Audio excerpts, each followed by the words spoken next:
On a hot summer's morning at Cobblestone Zoo, as the warden was out on patrol, a lonely white elephant strolled to the pond to converse with the fillet of sole.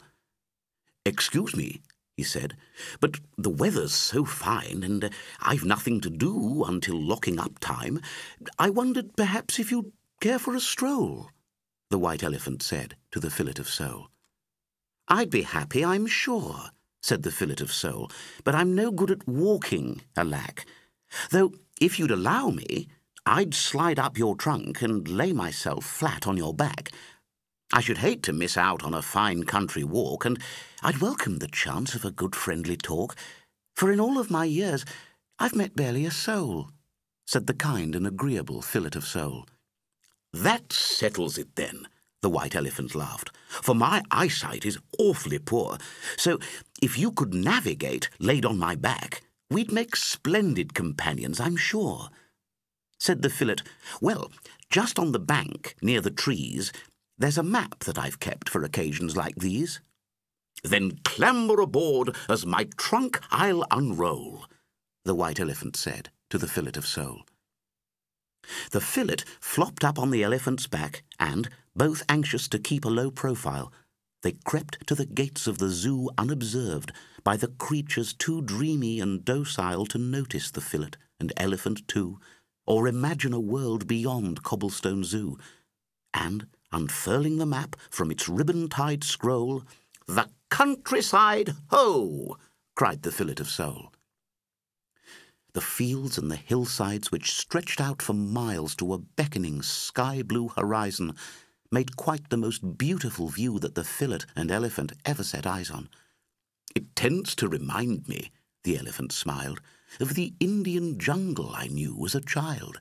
But first we must find you a watering hole." "I can manage without," said the fillet of sole. And over the countryside, hill, dale and lane, down each mossy and pebble-strewn track, the elephant strolled while the fillet of sole called directions from high on his back. And high on the hilltops, the breathtaking view was a most welcome change from old Cobblestone Zoo. "I've never had such a magnificent stroll," the white elephant said to the fillet of sole. "And I have to say," added the elephant, "you are the friendliest fillet I've known. But I'm hard put to guess how you make such success of your life without one single bone." "Well, I've never liked swimming," the fillet replied, "and I found when I did I got terribly tired, and I much preferred floating on top, on the whole, so I had them removed," said the fillet of sole. "And you," said the fillet, "we've not met before, but I've glimpsed you from distance afar, and you're always alone." "Ah," the elephant said, "white elephants usually are. But I've lived in the zoo for a great many years, and I'm Indian, you know, on account of my ears growing smaller than African elephants grow," the white elephant said to the fillet of sole. "And I think my name's Hugh," the white elephant said, "for that's what the zookeepers call. They say, 'You, drink your water,' and 'You, hurry up,' and 'You, eat your grass in your stall.'" Said the fillet, "I haven't a name of a sort, so why don't you just call me Phil, Hugh, for short, because that's how I'm known to the rest of the shoal, though we never speak much," said the fillet of sole. As the afternoon sun was beginning to fade to the warmest and sweetest of dusks, it was time for the fillet to float off to sleep and for Hugh to be brushing his tusks. But as they returned, only fractionally late, the zoo was barred shut, and from inside the gate, said the elephant, "Goodness, we're right in a hole." "I tend to agree," said the fillet of sole. "If the zookeeper hears us," said fillet of sole, "just imagine how fiercely he'll shout." "Well, I could charge the gate down," the elephant said, "but we'd make too much noise without doubt." "Would your trunk," said the fillet, "reach over as far as the gate's other side and unfasten the bar?"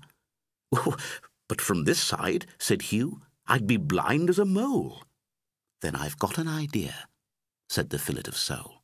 "I'm flat and I'll easily slide myself under the gap between ground and the gate. And I'll call out directions like left, right, and down if you'll haul your trunk over and wait. That way we'll get in with the minimum fuss, for the quieter we are, then it's safer for us, and we'll tiptoe back in without waking a soul," said the shrewd and intuitive Fillet of Soul.